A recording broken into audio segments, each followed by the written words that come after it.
mpenzi mtazamaji wa Health Promotion Channel. Siku ya leo tuna kipindi maalum kabisa cha elimu ya afya kwa umma. Na leo tunaangazia ugonjwa wa kichaa cha mbwa. Kwa kitaalamu tunaita rabies. Kichaa cha mbwa ndio ugonjwa ambao leo naenda kukuangazia mpenzi mtazamaji. Fuatana nami katika makala hii mpaka mwisho.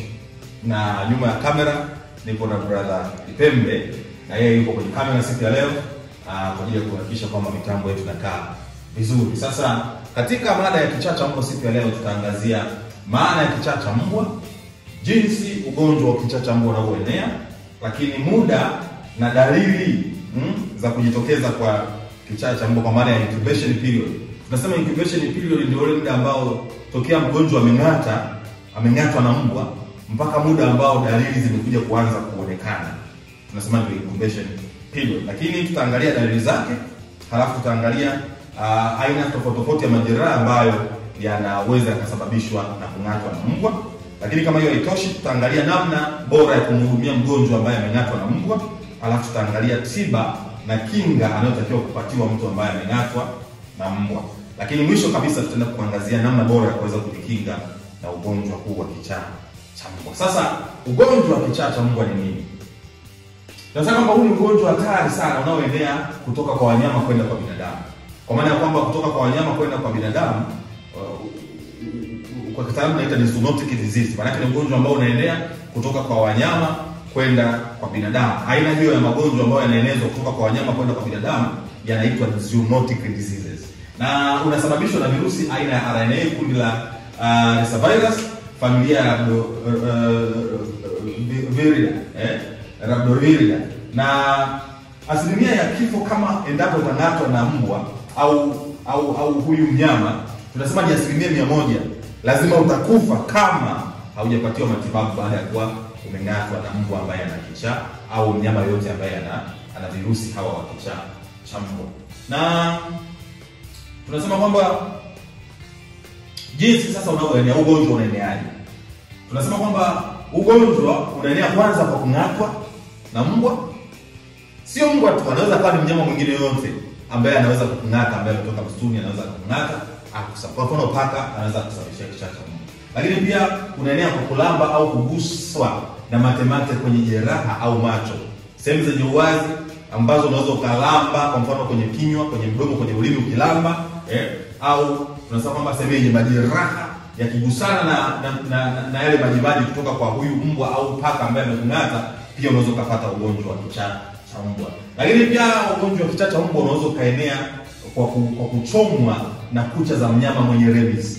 Ndio sababu nikasema kwa mfano fisi au nani huyu paka, chui, wanyama wale ambao inasemekana pengine wakawa na huo ugonjwa na kung'ata, wanaweza kusababisha hii shida ya rabies. Lakini pia kupitia wanyama wengine wa nyumbani wa kufugwa wanaweza pia kusababishia kichaa cha mbwa. Kwa mfano paka wa kufugwa pia wanaweza kusababisha ugonjwa wa kichaa cha mbwa.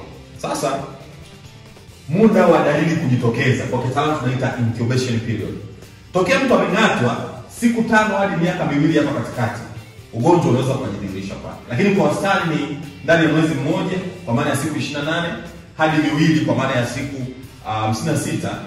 Maana yake 28 mara 2 56, na hii inategemeana na factors zifuatazo. Hizi ni factors ambazo zinaweza zikasababisha huyu mgonjwa akaonyesha dalili mapema au akadelay au akachelewa kuonyesha dalili za kichaa cha mbwa. Okay. Factor ya kwanza tunasema kwamba idadi ya virusi vilivyoingia mwilini. Huyo mbwa au huyo mnyama aliyokung'ata, kiwango cha virusi vilivyoingia mwilini ni kiasi gani? Inaweza ikawa ni factor nyingine ya kuweza kutusaidia kujua kwamba huyu mtu dalili zitaonekana kwa haraka au kwa kuchelewa. Lakini cha pili ni aina ya kirusi kilichoingizwa mwilini. Kuna aina ya virusi ambao wao tunasema kwamba wako na makali sana. Hao wanapoingia katika mwili ni rahisi kuweza kuonyesha dalili mapema zaidi ukilinganisha na aina nyingine ya virusi. Lakini pia kinga za mwili za mtu binafsi. Hii ni kwa magonjwa yote tu. Uwezo wa kinga zako za mwili unaweza ukatafsiri au ukapredict kwamba huyu mtu aanze kuonyesha dalili za kuumwa lini. Wengine kinga zao ziko strong, ziko imara. Kwa maana yake anaweza akakaa kwa muda mrefu kabla hajaanza kuonyesha dalili. Lakini wale wenye kinga dhaifu, maana yake incubation period inakuwa ni fupi zaidi kulinganisha na wale wenye kinga mwenye kinga kubwa. Lakini fakta ya 4 ni umbali wa jeraha kutoka kwenye mfumo wa fahamu. Tunajua kwamba kichaa cha mbwa kinaenda kuathiri mfumo wa fahamu, kwa maana spinal cord mpaka huko juu. Sasa jeraha ulilong'atwa kama liko mbali sana kutoka kwenye mfumo wa fahamu, maana incubation period ya kwanza kuonyesha zile dalili inakuwa ni ndogo, inakuwa ni ndogo ukilinganisha na kama umeng'atwa mbali kabisa na mfumo wa fahamu. Sasa dalili za ugonjwa wa kichaa cha mbwa ni zipi? Hizi hapa ndizo dalili za mtu ambaye amepatwa na ugonjwa wa kichaa cha mbwa. Kwanza, mtu anakuwa na wasiwasi na hofu iliyopitiliza.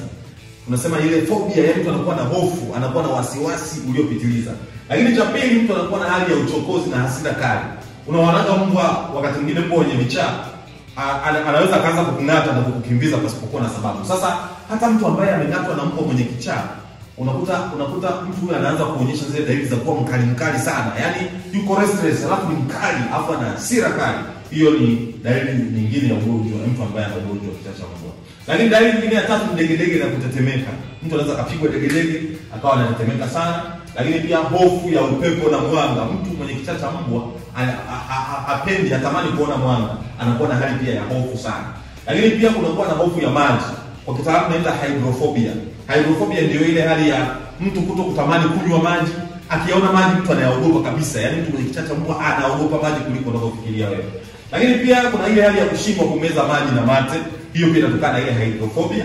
Lakini mtu anaanza kulia na kupiga kelele ovyo ovyo. Sasa ukishana mgonjwa amefikia level hizi za kulia na kupiga kelele, maana hizi ni dalili za mwishoni, na stage inayofuata inakuwa ni kifo.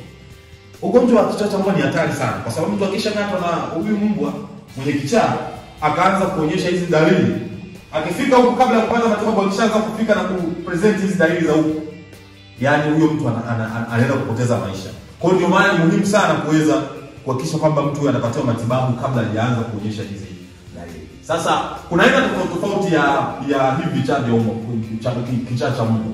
Kuna ile hot tunasema, na kuna hii baridi kwa maana ya hivyo cold.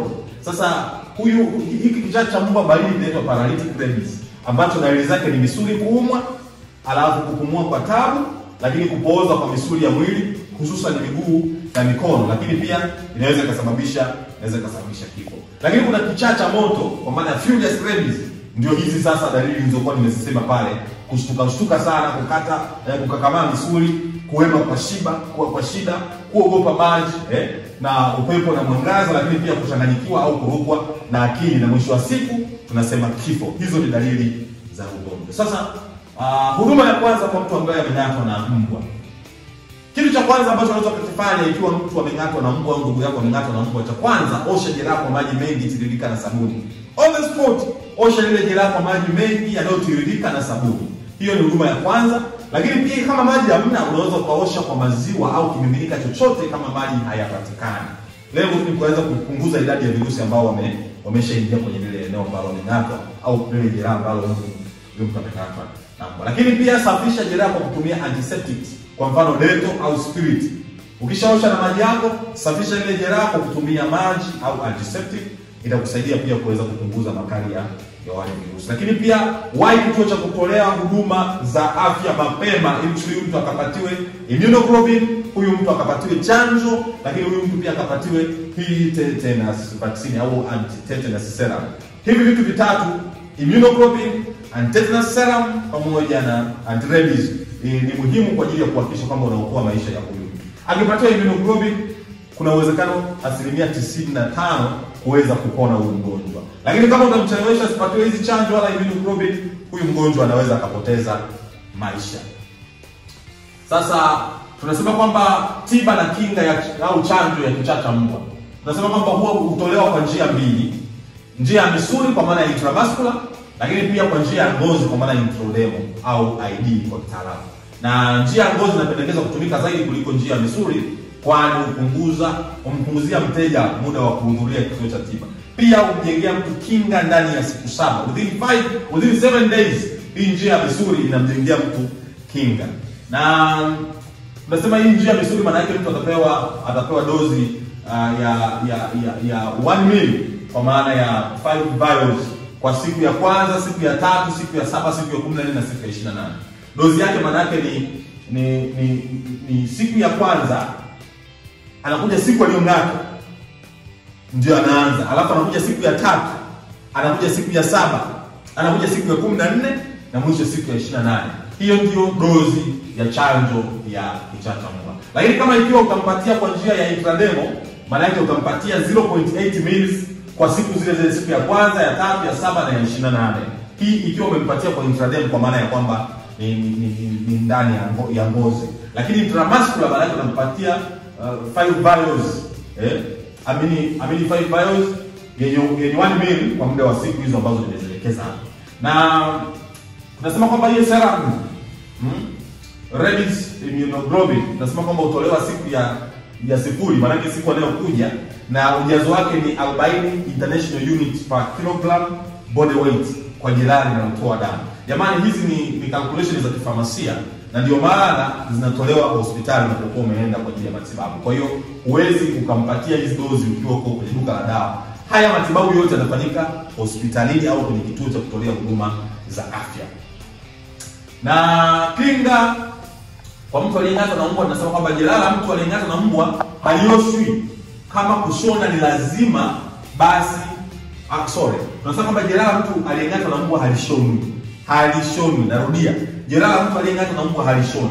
Na kama kushona ni lazima, basi ifanyike baada ya mteja kupatiwa sera kwa maana ya rabies immunoglobulin. Mteja apatiwa antibiotics na sindano ya pepopunda kumkinga na pepopunda na magonjwa nyemelezi. Na kuna makundi ya watu ambao ni maalum ambao wanatakiwa kupewa hii chanjo. Kundi la kwanza ni kundi la wataalamu wa mifugo. Wako kwenye riski ya kuweza kupata kung'atwa na hawa wanyama au kuchuguliwa au kuuzwa. Kwa hiyo ni muhimu wataalamu wa mifugo wakapatiwa hii chanjo, lakini muhimu waokotaji wa mizoga kule maporini pia wakapatiwa chanjo, lakini pia wataalamu wa maabara pia wanatakiwa kupatiwa hii chanjo. Okay, na mbinu za kudhibiti kichaa cha mbwa. Mbinu ya kwanza ni kuchanja mbwa na paka kwa zaidi ya 70% katika jamii, katika eneo lenye mbwa na paka. Kwa mfano kuna mbwa 100, at least ukiwachanja mbwa 70, tunasema kwamba at least umeweza kuwakinga dhidi ya kueneza huu ugonjwa wa kichaa cha mbwa. Lakini pia dhibiti mbwa wanaozurura, kuna wale wanaitwa stray dogs ambao wanazurura hapa na pale. Ukiwadhibiti wale pia itasaidia kuweza kupunguza hizi kesi za kichaa cha mbwa. Lakini pia dhibiti idadi ya mbwa kwa kila kaya kulingana na uwezo wa kuwahudumia.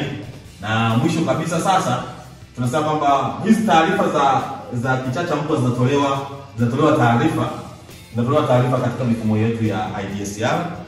Kiserikali tunafanya IDSR kwa maana kwamba tunaripoti taarifa za magonjwa kama hayo katika mifumo yetu.